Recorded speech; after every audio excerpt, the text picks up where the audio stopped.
बंद थी। इस बार बहुत कुछ खुल चुका है। श्रमिक स्पेशल ट्रेनें चल रही हैं, अन्य स्पेशल ट्रेनें भी शुरू हो गई हैं। तमाम सावधानियों के साथ हवाई जहाज उड़ने लगे हैं। धीरे धीरे उद्योग भी चलना शुरू हुआ है।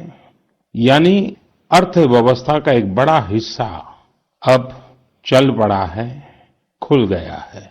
ऐसे में हमें और ज्यादा सतर्क रहने की आवश्यकता है। 2 गज की दूरी का नियम हो, मुंह पर मास्क लगाने की बात हो सके तो वहां तक घर में रहना हो, ये सारी बातों का पालन, उसमें जरा भी ढिलाई नहीं बरतनी चाहिए। देश में सबके सामूहिक प्रयासों से कोरोना के खिलाफ लड़ाई बहुत मजबूती से लड़ी जा रही है। जब हम दुनिया की तरफ देखते हैं तो हमें अनुभव होता है कि वास्तव में भारतवासियों की उपलब्धि कितनी बड़ी है। हमारी जनसंख्या ज्यादातर देशों से कई गुना ज्यादा है। हमारे देश में चुनौतियां भी भिन्न प्रकार की हैं, लेकिन फिर भी हमारे देश में कोरोना उतनी तेजी से नहीं फैल पाया जितना दुनिया के अन्य देशों में फैला। कोरोना से होने वाली मृत्यु दर भी हमारे देश में काफी कम है। जो नुकसान हुआ है उसका दुख हम सबको है, लेकिन जो कुछ भी हम बचा पाए हैं वो निश्चित तौर पर देश की सामूहिक संकल्प शक्ति का ही परिणाम है। इतने बड़े देश में हर एक देशवासी ने खुद इस लड़ाई को लड़ने की ठानी है। ये पूरी मुहिम पीपल ड्रिवन है। साथियों, देशवासियों की संकल्प शक्ति के साथ एक और शक्ति इस लड़ाई में हमारी सबसे बड़ी ताकत है, वो है देशवासियों की सेवा शक्ति। वास्तव में इस महामारी के समय हम भारतवासियों ने ये दिखा दिया है कि सेवा और त्याग का हमारा विचार केवल हमारा आदर्श नहीं है, बल्कि भारत की जीवन पद्धति है। और हमारे यहां तो कहा गया है, सेवा परमो धर्मः। सेवा स्वयं में सुख है, सेवा में ही संतोष है। आपने देखा होगा कि दूसरों की सेवा में लगे व्यक्ति के जीवन में कोई डिप्रेशन या तनाव कभी नहीं दिखता। उसके जीवन में, जीवन को लेकर उसके नजरिए में भरपूर आत्मविश्वास, सकारात्मकता और जीवंतता प्रतिपल नजर आती है। साथियों, हमारे डॉक्टर्स, नर्सिंग स्टाफ, सफाई कर्मी, पुलिसकर्मी, मीडिया के साथी, ये सब जो सेवा कर रहे हैं उसकी चर्चा मैंने कई बार की है। मन की बात में भी मैंने उसका जिक्र किया है। सेवा में अपना सब कुछ समर्पित कर देने वाले लोगों की संख्या अनगिनत है। ऐसे ही एक सज्जन है तमिलनाडु के सी मोहन। सी मोहन जी मदुरई में एक सैलून चलाते हैं। अपनी मेहनत की कमाई से इन्होंने अपनी बेटी की पढ़ाई के लिए 5 लाख रुपए बचाए थे, लेकिन इन्होंने ये पूरी राशि इस समय जरूरतमंदों, गरीबों की सेवा के लिए खर्च कर दी। इसी तरह अगरतला में ठेला चलाकर जीवन यापन करने वाले गौतम दास जी अपनी रोजमर्रा की कमाई की बचत में से हर रोज दाल चावल खरीदकर जरूरतमंदों को खाना खिला रहे हैं। पंजाब के पठानकोट से भी एक ऐसा ही उदाहरण मुझे पता चला। यहाँ दिव्यांग भाई राजू ने दूसरों की मदद से जोड़ी गई छोटी सी पूंजी से 3000 से अधिक मास्क बनवाकर लोगों में बांटे। भाई राजू ने इस मुश्किल समय में करीब 100 परिवारों के लिए खाने का राशन भी जुटाया। देश के सभी इलाकों से विमेन सेल्फ हेल्प ग्रुप के परिश्रम की भी अनगिनत कहानियां इन दिनों हमारे सामने आ रही है। गांवों में, छोटे कस्बों में हमारी बहनें, बेटियां हर दिन हजारों की संख्या में मास्क बना रही हैं। तमाम सामाजिक संस्थाएं भी इस काम में इनका सहयोग कर रही हैं। साथियों, ऐसे कितने ही उदाहरण हर दिन दिखाई और सुनाई पड़ रहे हैं। कितने ही लोग खुद भी मुझे नमो ऐप और अन्य माध्यमों के जरिए अपने प्रयासों के बारे में बता रहे हैं। कई बार समय की कमी के चलते मैं बहुत से लोगों का, बहुत से संगठनों का, बहुत सी संस्थाओं का नाम नहीं ले पाता हूं। सेवाभाव से लोगों की मदद कर रहे ऐसे सभी लोगों की मैं प्रशंसा करता हूं, उनका आदर करता हूं, उनका तहे दिल से अभिनंदन करता हूं। मेरे प्यारे देशवासियों, एक और बात जो मेरे मन को छू गई है, वो है संकट की इस घड़ी में इनोवेशन। तमाम देशवासी गांवों से लेकर शहरों तक, हमारे छोटे व्यापारियों से लेकर स्टार्टअप तक, हमारी लैब्स कोरोना के खिलाफ लड़ाई में नए नए तरीके इजाद कर रहे हैं, नए नए इनोवेशन कर रहे हैं। जैसे नासिक के राजेंद्र यादव का उदाहरण बहुत दिलचस्प है। राजेंद्र जी नासिक में सतना गांव के किसान हैं। अपने गांव को कोरोना संक्रमण से बचाने के लिए उन्होंने अपने ट्रैक्टर से जोड़कर एक सैनिटाइजेशन मशीन बना ली है और ये इनोवेटिव मशीन बहुत प्रभावी तरीके से काम कर रही है। इसी तरह मैं सोशल मीडिया में कई तस्वीरें देख रहा था। कई दुकानदारों ने 2 गज की दूरी के लिए दुकान में बड़े पाइपलाइन लगा लिए हैं, जिसमें एक छोर से वो ऊपर से सामान डालते हैं और दूसरी छोर से ग्राहक अपना सामान ले लेते हैं।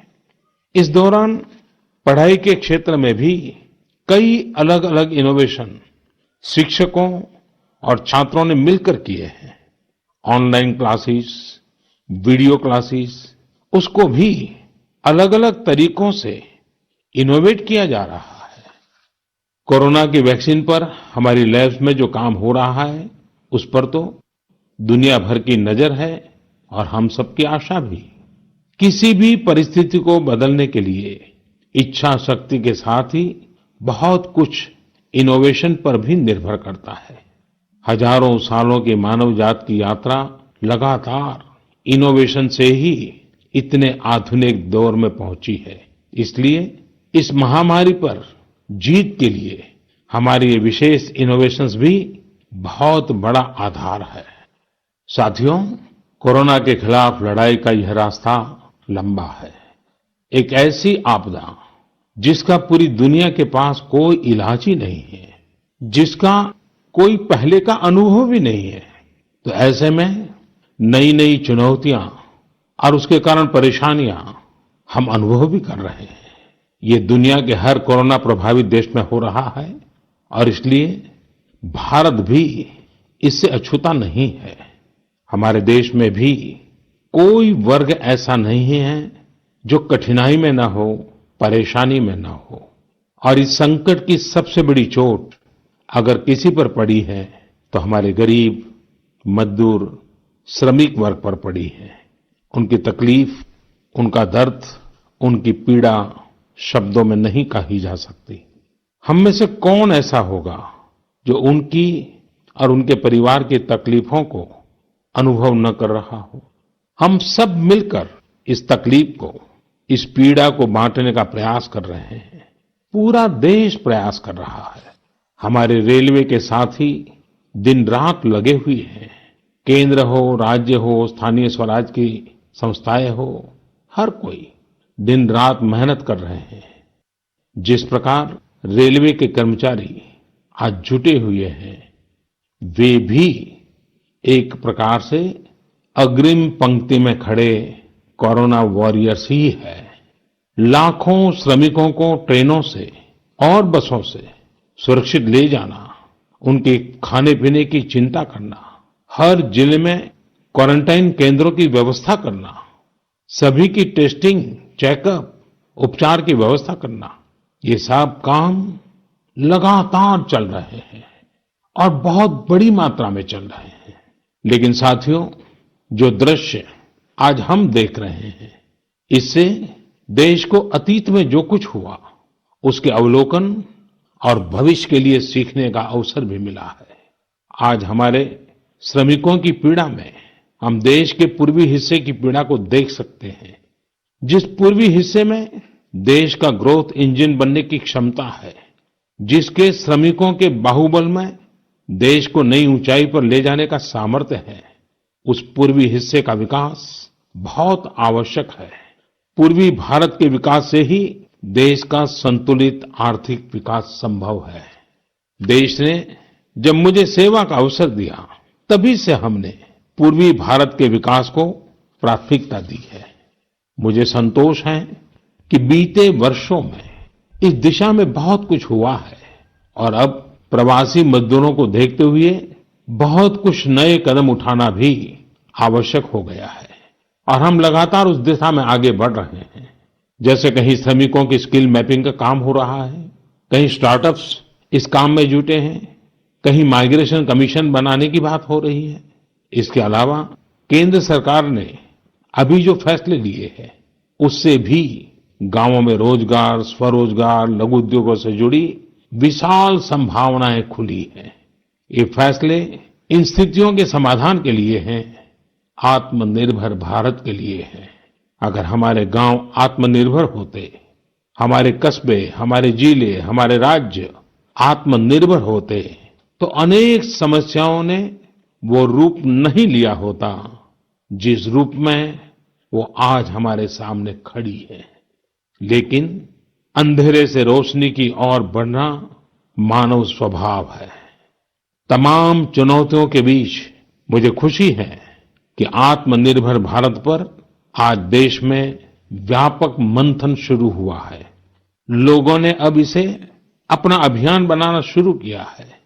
इस मिशन का नेतृत्व देशवासी अपने हाथ में ले रहे हैं। बहुत से लोगों ने तो ये भी बताया है कि उन्होंने जो जो सामान उनके इलाके में बनाए जाते हैं, उनकी एक पूरी लिस्ट बना ली है। ये लोग अब इन लोकल प्रोडक्ट्स को ही खरीद रहे हैं और वोकल फॉर लोकल को प्रमोट भी कर रहे हैं। मेक इन इंडिया को बढ़ावा मिले, इसके लिए सब कोई अपना अपना संकल्प जता रहा है। बिहार के हमारे एक साथी श्रीमान हिमांशु ने मुझे नमो ऐप पर लिखा है कि वो एक ऐसा दिन देखना चाहते हैं जब भारत विदेश से आने वाले आयात को कम से कम कर दे, चाहे पेट्रोल, डीजल, ईंधन का आयात हो, इलेक्ट्रॉनिक आइटम्स का आयात हो, यूरिया का आयात हो या फिर खाद्य तेल का आयात हो। मैं उनकी भावनाओं को समझता हूं। हमारे देश में कितनी ही ऐसी चीजें बाहर से आती हैं जिन पर हमारे ईमानदार टैक्स पेयर्स का पैसा खर्च होता है, जिनका विकल्प हम आसानी से भारत में तैयार कर सकते हैं। असम के सुदीप ने मुझे लिखा है कि वो महिलाओं के बनाए हुए लोकल बैम्बू प्रोडक्ट्स का व्यापार करते हैं और उन्होंने तय किया है कि आने वाले 2 वर्ष में वे अपने बैम्बू प्रोडक्ट को एक ग्लोबल ब्रांड बनाएंगे। मुझे पूरा भरोसा है आत्मनिर्भर भारत अभियान इस दशक में देश को नई ऊंचाई पर ले जाएगा।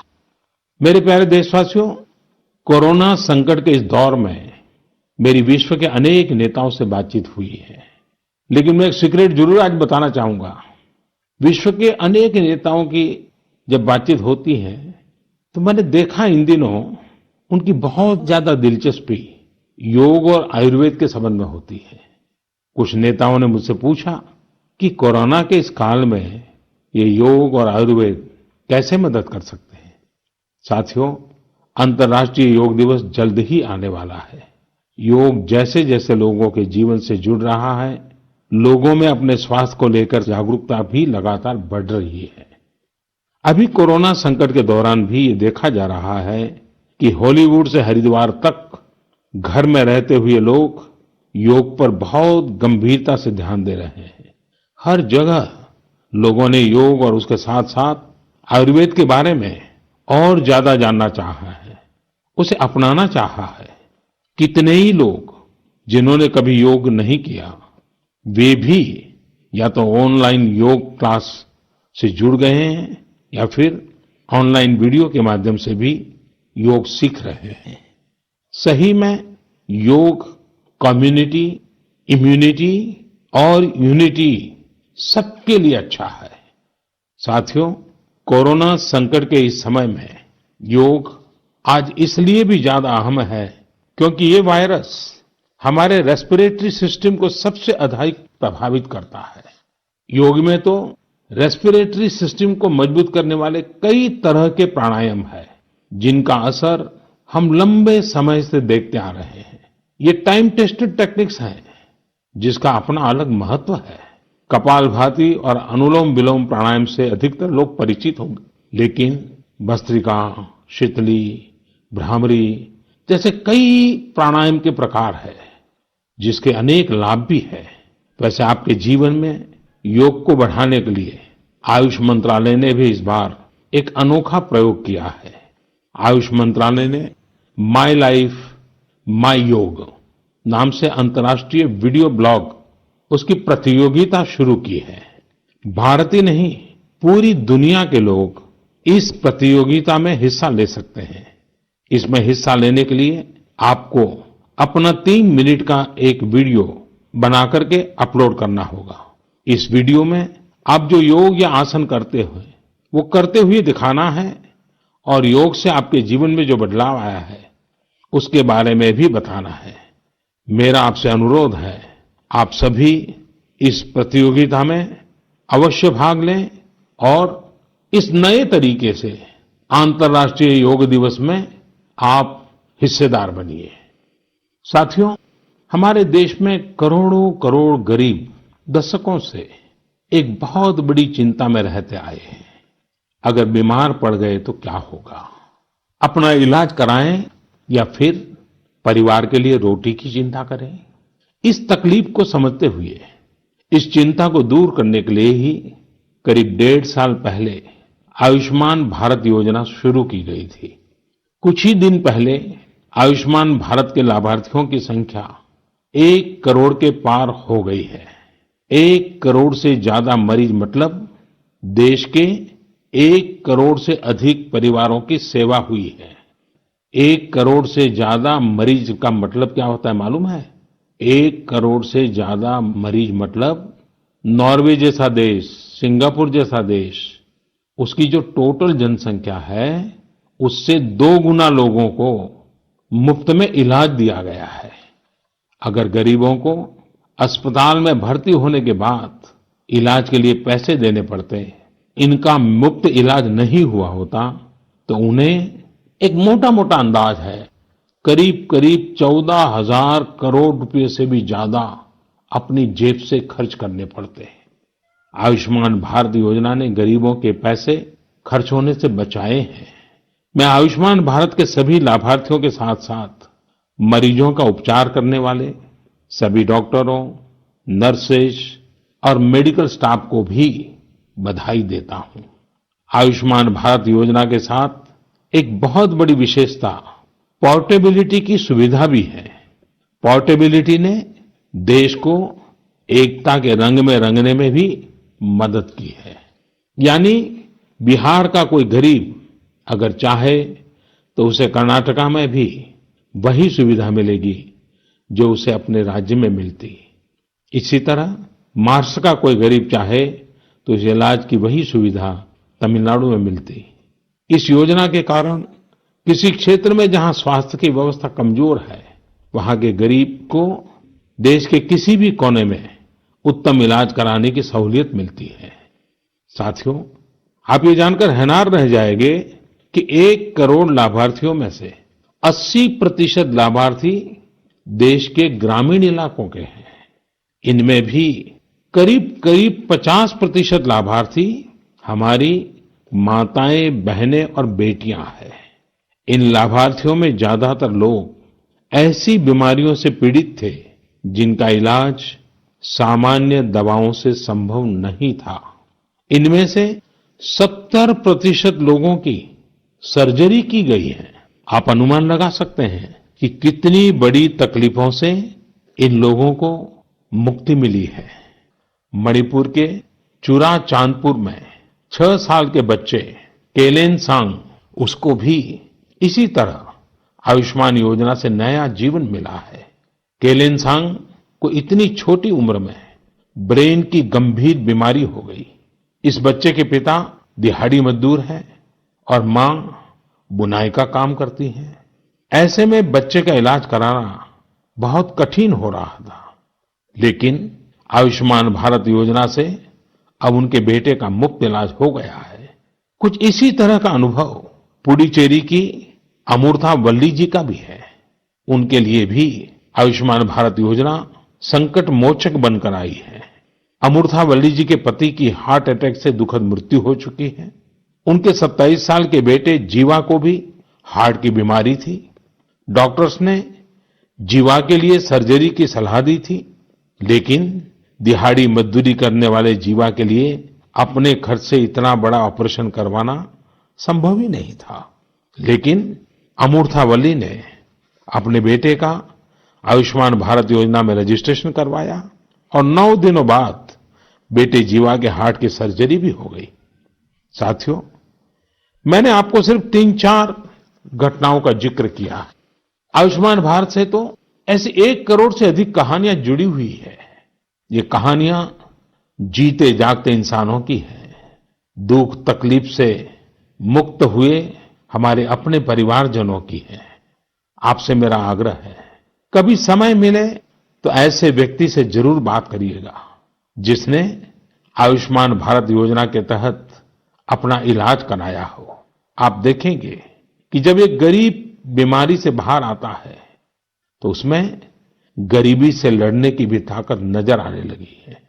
और मैं हमारे देश के ईमानदार टैक्स पेयर से कहना चाहता हूं, आयुष्मान भारत योजना के तहत जिन गरीबों का मुफ्त इलाज हुआ है, उनके जीवन में जो सुख आया है, संतोष मिला है, उस पुण्य के असली हकदार आप भी हैं। हमारा ईमानदार टैक्स पेयर भी इस पुण्य का हकदार है। मेरे प्यारे देशवासियों, एक तरफ हम महामारी से लड़ रहे हैं तो दूसरी तरफ हमें हाल में पूर्वी भारत के कुछ हिस्सों में प्राकृतिक आपदा का भी सामना करना पड़ा है। पिछले कुछ हफ्तों के दौरान हमने पश्चिम बंगाल और उड़ीसा में सुपर साइक्लोन अम्फान का कहर देखा। तूफान से अनेकों घर तबाह हो गए, किसानों को भी भारी नुकसान हुआ। हालात का जायजा लेने के लिए मैं पिछले हफ्ते उड़ीसा और पश्चिम बंगाल गया था। पश्चिम बंगाल और उड़ीसा के लोगों ने जिस हिम्मत और बहादुरी के साथ हालात का सामना किया है, प्रशंसनीय है।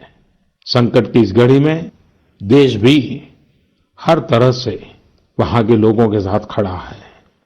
साथियों, एक तरफ जहां पूर्वी भारत तूफान से आई आपदा का सामना कर रहा है, वहीं दूसरी तरफ देश के कई हिस्से टिड्डियों या लोकस्ट के हमले से प्रभावित हुए हैं। इन हमलों ने फिर हमें याद दिलाया है कि ये छोटा सा जीव कितना नुकसान करता है। टिड्डी दल का हमला कई दिनों तक चलता है। बहुत बड़े क्षेत्र पर इसका प्रभाव पड़ता है। भारत सरकार हो, राज्य सरकार हो, कृषि विभाग हो, प्रशासन भी इस संकट के नुकसान से बचने के लिए, किसानों की मदद करने के लिए आधुनिक संसाधनों का भी उपयोग कर रहा है। नए नए आविष्कार की तरफ भी ध्यान दे रहा है। और मुझे विश्वास है कि हम सब मिलकर के हमारे कृषि क्षेत्र पर ये जो संकट आया है, उससे भी लोहा लेंगे, बहुत कुछ बचा लेंगे। मेरे प्यारे देशवासियों, कुछ दिन बाद ही 5 जून को पूरी दुनिया विश्व पर्यावरण दिवस मनाएगी। विश्व पर्यावरण दिवस पर इस साल की थीम है बायोडायवर्सिटी, यानी जैव विविधता। वर्तमान परिस्थितियों में यह थीम विशेष रूप से महत्वपूर्ण है। लॉकडाउन के दौरान पिछले कुछ हफ्तों में जीवन की रफ्तार थोड़ी धीमी जरूर हुई है, लेकिन इससे हमें अपने आसपास प्रकृति की समृद्ध विविधता को, जैव विविधता को करीब से देखने का अवसर भी मिला है।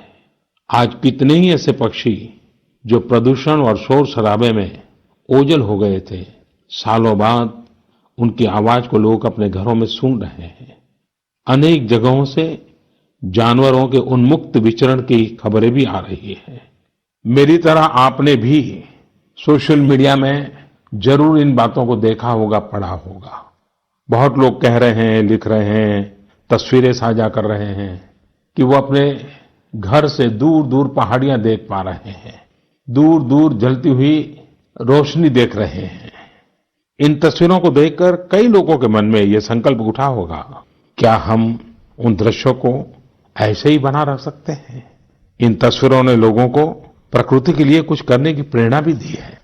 नदियां सदा स्वच्छ रहें, पशु पक्षियों को भी खुलकर जीने का हक मिले, आसमान भी साफ सुथरा हो, इसके लिए हम प्रकृति के साथ तालमेल बिठाकर जीवन जीने की प्रेरणा ले सकते हैं। मेरे प्यारे देशवासियों, हम बार बार सुनते हैं, जल है तो जीवन है, जल है तो कल है, लेकिन जल के साथ हमारी जिम्मेवारी भी है।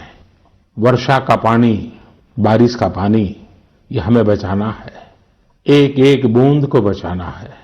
गांव-गांव वर्षा के पानी को हम कैसे बचाएं? परंपरागत बहुत सरल उपाय हैं। उन सरल उपाय से भी हम पानी को रोक सकते हैं।